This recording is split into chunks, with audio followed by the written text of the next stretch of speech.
Hello, all my combo lords who may pop by here or watch this later. Let me know if the audio or visual is coming through okay, if anyone's around. I'm trying this with the visual from the webcam I was using, but just the audio from my computer. Let me slide this a little. Maybe, I don't know how that'll help the audio, but want it to be a little clearer than last time. In any case, thought it was about time for another live stream because I like doing that a couple times a week. Thanks, Seb, for the notification that our audio and visual sounds fine. There will be a little background noise in the combo class at times, like you may hear some lawn mowing and such. That's what you get from having an outdoor classroom. Some pros and some cons. We'll see some more of the cons in rainy season, which the last little rain we saw already took a toll on my desk. For those who haven't seen that footage, it will appear in my next full YouTube video on the main combo class channel, because the next episode that I'm finishing the edit on now was the day that the desk broke while I was talking about massive numbers we can generate if we look at repeated exponentiation and repeated levels of that, levels beyond the typical chain of addition, then multiplication, then exponentiation. One name that needs to be talked about a lot more is tetration. And maybe I'll write that on the whiteboard back here. For one, I want to make sure it's the right direction for you guys. So if someone can confirm now if this says tetration and not neutartet. It's not a palindromic word, so it's a good test. Um, hey from Germany and hey from Romania. Love having fans from all over. I wonder what time it is for everyone. I'll probably during my week's live streams plan one I do earlier in my day and one I do later in my day, so more different people across the globe have a chance to tune in live. But people can always catch these after the fact as well if they want some bonus classroom material, some extra fun facts that the little bits didn't make it in my 1 minute videos or full episodes, and some rare stories about my life.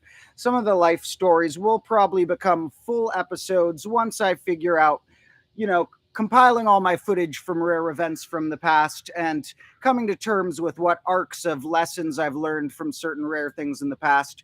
But like the title said today, I'm going to give a little preview in today's live stream of some stories that have happened to me this year. First, let me check on the comments, and I'm seeing that we got an 11 p.m. and a 12 a.m. It's a little late for you guys. It's actually just 2 p.m. where I'm at in California. But like I said, I'll do these at varying times. And someone asked where I get the facts that I put up in the shorts. A lot of the facts, well, some of them are self-discovered because I love experimenting with numbers. So sometimes I'll find a pattern, look online for confirmation of if anyone's taken it further or if there's official names for it, and put that in a video. Other ones, the majority of them, as opposed to being purely self-discovered, were from a seed I had often learned in a book or an online article, from reading something, and then encountering a topic I've read maybe in the future in a different book, in a different mathematical investigation, or a different web page. And once I've seen a topic from a few lights, then I think I have my own unique spin on it. Then it's time to try and make it into either a little 1 minute video for this channel where I condense my thoughts, almost like what a haiku is to a poem. I try and make these really short math ones that will teach a fact as a hook, and a hook, line, and sinker all in the minute. And then I like taking my time on my main channel for my longer episodes, which I'm hoping to get up to once a week. So once I get more of a team put together and get a little more efficient on my way of filming and directing them and stuff, hopefully I'll be up to getting my full episodes out once a week, where I get my ideas a little more in depth. And we also got a question of how many clocks there currently are. For those unaware about my clock quest, look at the newest video on my main channel called Why I Have Dozens of Stopped Clocks, and that'll explain a little of the backstory. But as for a count, I believe at the moment I'm in the 40s. I don't know exactly where in the 40s. I think maybe somewhere from 42 to 46 clocks is my guess. So I have a long way to go, because if you watch that video, you will see that I have promised several hundred. And I'm a man who fulfills my promises. Someone also asked if I have a college background, because I sure have a passion for it. In fact, my passion for things may have prevented me from going too far in college because I'm very passionate to my own note taking and my own exploration of thoughts and to just reading paper books and things like that. So, I didn't end up taking a huge amount of college. I did take math classes in college, but not an official degree or anything. And before I finished a whole 4 year thing, after about 2 years of college, I actually switched gears, worked at kind of managing a small music shop for a while before I transitioned into teaching music there, and then transitioned from teaching music, which I still do as part of my day job, teaching private students one on one through Zoom or Skype, kind of looking like this, but I'm teaching them music. And then also some math teaching as well. And my general goal of teaching math in an artistic way throughout videos and in the future books. So I haven't tried to monetize any of this stuff yet because I just like making it for the passion anyway. And when you monetize stuff, you can add some ads for the viewers. So I've waited off on that at some point when I think it'll be able to make it something that can be my full day job. I'll start monetizing this stuff hopefully and spend all of my week teaching you guys stuff and writing books and stuff. And for now, I have some students as well, which is fun. So that was a strange transitional path, and I didn't end up finishing college. I can imagine going back to take a class or two in the future, but I'm not hooked on getting a 4 year degree ever. Although I kind of want to start my own form of college. Not a college itself where you get a degree, because who cares about getting a degree apart from it helping you with jobs and maybe being a little qualifier to prove if someone's technically educated in a field. I'm not the degree giver, I'm the knowledge giver. So I want to start my own types of college that are just to teach, just to learn. And someone else says, hey, from the Bay Area. Hey, John, where are you at in the Bay Area? I'm in the Bay Area. I am in Berkeley, California. Gotta love the Bay Area. So, John, let me know where you're at. Hayward, sick. Well, like I've mentioned in the past, if anyone ever is interested in helping me out around the Combo Classroom on any editing or classroom assisting, you can always shoot an email to my email combouniversity@gmail. I'll also write that on my good old whiteboard here. And now, no, I won't. I don't want random people to do it, but people who are fans and who want to collaborate, who either know anything about editing or just want to help out in some way, feel free to shoot an email there. Someone's asked my opinion of the number 37. And 37 is a really cool number, but here's the thing. 36 is an incredibly epic number on every level of analyzing it. I'm not going to fully go into it today, but 6 is one of the best numbers, and 36, which is 6 squared, is incredibly awesome, very fundamental. Just a few little sneak peeks of 36 of what it can do. 36 you can make if you multiply the first 3 numbers together and then square it, or if you add the first 3 numbers together and then square it, or if you add the first 3 numbers separately cubed, each of the first 3 numbers individually cubed and add that, you get it. Or you can add the numbers up through 8, or you can add the numbers up through 5 and back down. There are so many ways to build it. Or it might have been 6 and back down. I may have gotten 1 or 2 of those off. We'll see a full video about 36's magic soon. In fact, I had to track down 36, and I still haven't fully tracked down a fact about it. I tried to find a proof of a fact I read, which is said that 6 is the only triangular number whose square is also triangular, meaning 36 is the only triangular number whose square root is triangular. And so I wanted to track down a proof of that fact before I published it. And the only thing online I could find was someone else saying that they had a really difficult time tracking down the proof. And they finally found it in an old book by someone named J.P. Mordell. And I'd heard that name before. Mordell curves are a really cool thing to analyze that relate to like how far apart squares can be from each other. And there's a lot of cool applications to the stuff this Mordell guy has done. And so I was like, I got to find his book. And it's like $150 for a used copy because textbooks are insane. So I have to track down a library, to track down a physical book, to track down a proof before I publish in a video for you guys this cool stuff about 36. Now, 37 is the successor to 36, is what you really asked me about 37. Now, I like the fact that it's after 36, but that doesn't give it too many superpowers. Now, in our base 10 system, 37 is really cool. And here's why. This doesn't make 37 necessarily fundamentally cool because it's just because we count in base 10, but it is cool seeing what numbers have cool quirks in a given base and comparing them to what numbers have a cool quirk in a different base. If we look at hyper 11s, as I call them, or rep units, as some people call them, and for those interested in this, make sure you check out my hyper 11 episode I dropped a week or so ago on the main channel. About 15 minutes of me going into hyper 11s. But one little fun thing is that hyper 11's 11, first off, is a prime number. But there's not another prime hyper 11 until the one with 19 ones. In between that, they all are factorable. And they have a pattern with these hyper 11 numbers, which is that if I have, say, 6 ones in my hyper 11, this number is going to contain, among other factors, all of the factors that the 3 hyper 11 had, or 2, which was just itself. Because 6 itself can be divided by 2 or 3, the 6th rep unit can be divided by the 2nd or 3rd rep unit. And so it turns out any composite amount of ones can be divided by the smaller hyper 11s that amount of ones could divide the numbers of. And so it takes a really long time to get one that's lucky enough to be a prime, even when you have a prime amount of them. Here we have a prime amount, so it doesn't fall into that first divisibility trap, but this isn't a prime. 111 is 3 times 37.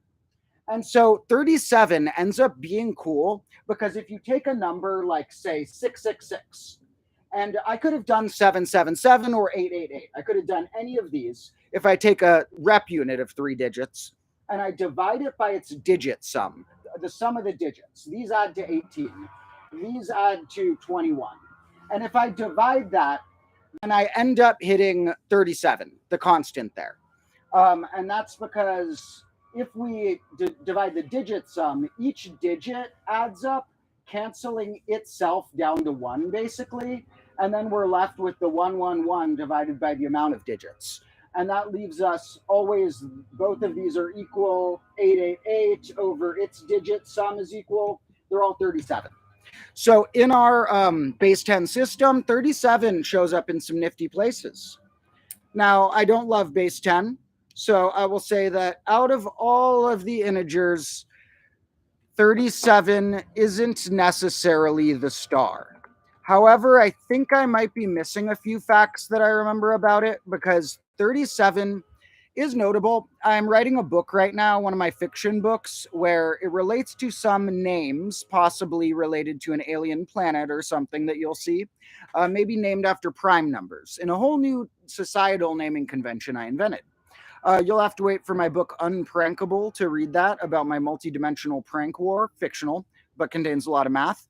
But characters, some of them, without giving too many spoilers, may have primes for their names. So to pick which primes made sense for which characters, I investigated all the primes under about 400 pretty carefully, just for other cool traits they had.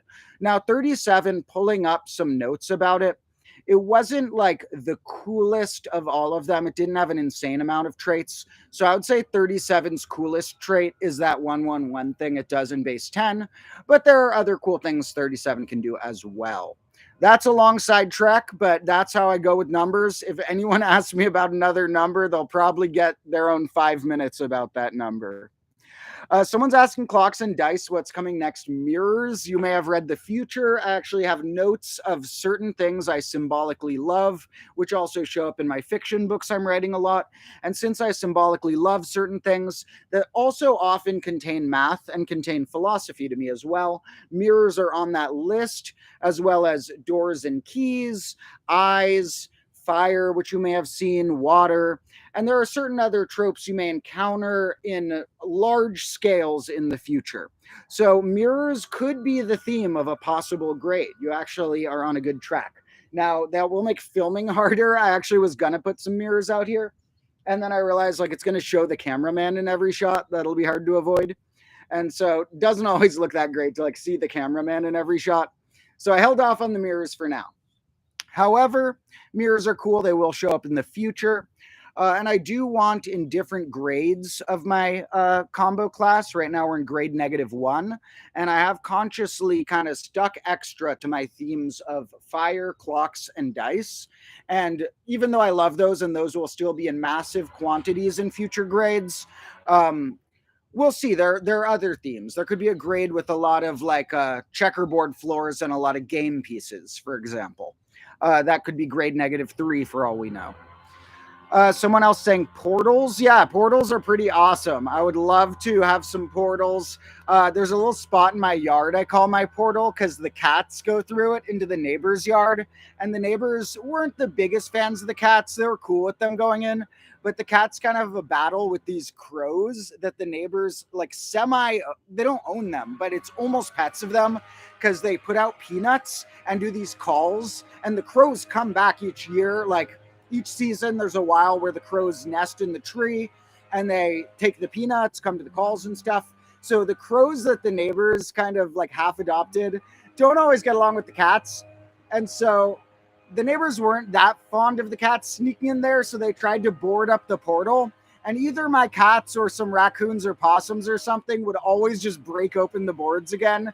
So the neighbors gave up. And now there's this little hole that all the cats and raccoons and stuff sneak through. And I call that the portal because I don't know as much about the other side. And I imagine our cats have some mystical world when they go through the portal, when they wander on the other yards and such. Now, someone is commenting about 37 is an absolute prime number, meaning that it and its palindrome are primes. And that is another base 10 trait, but that's cool. And they say the binary system of both are palindromic too. Pretty awesome. I made a whole episode on the main channel about palindromic primes. I love them. Palindromic primes also even popped up a bit in other episodes I was filming. There's one of the newest episodes that I just filmed that will be after my tetration episode is about infinite continued fractions. For those of you who don't know much about infinite continued fractions, you're in for a treat. And there's a trait about them when you write infinite continued fractions for square root numbers that are so much cooler than how you could decimal write them in any base of decimals. And the fraction version, oh God, it's like raining grass and stuff from that lawnmower guy. I might start sneezing here in a minute. So what I was saying is with palindromic primes, the palindromes are going to pop back in when we look at continued fractions of square roots. Someone's asking about the 2 Morse sequence, or 2A Morse, it might be pronounced. Very interesting. Yes, I love that sequence. I've saved that from making a video because I didn't know which introduction to give it. There's so many ways to generate it. So I will introduce that in a bunch. The 2A Morse sequence, similar to things like the triangular numbers or what's called the Catalan numbers, there are certain sequences, the Fibonacci numbers, that are so fundamental. They show up in so many ways of generating things, and the 2A Morse sequence is one of those. Now, someone else is saying crows are smart. Very true. Someone's saying I'm like the math personification of their ADHD, for sure. For all I know, I might have a mild amount of that. Doctors have tried to diagnose me with things before because I have a pretty weird brain. I've had doctors guess that I had a mild form of bipolar, although a lot of doctors now are saying if I have that, it would be super mild, although I think it runs in the family. I may have a super watered down version of a bipolar disorder, and I may have a little bit of ADD or ADHD as well. And I have plenty of mental health issues apart from that. But I managed to find a lot of joy and beauty in math and nature and stuff in between that I try and share with you guys. In fact, that does bring me to, I'll answer one last question before that. Someone said, what content do I like more, the shorts or the longer? Honestly, the longer feel like a more passion project to me, my main channel. So I hope all of you guys are tuned in there too. My longer videos feel like more of my finished full passion projects. The shorts are very fun as well, though, too. Almost as classic to me as the longs. Now, Fibonacci number got mentioned again in a comment. That will also show up in the continued fraction episode. Because continued fractions, the Fibonacci, or the golden ratio in particular, this is the coolest way to write it. What? Oh my God! All that dust is flying like crazy over here. Can you guys see that? It's like a dust storm back here. Oh my God!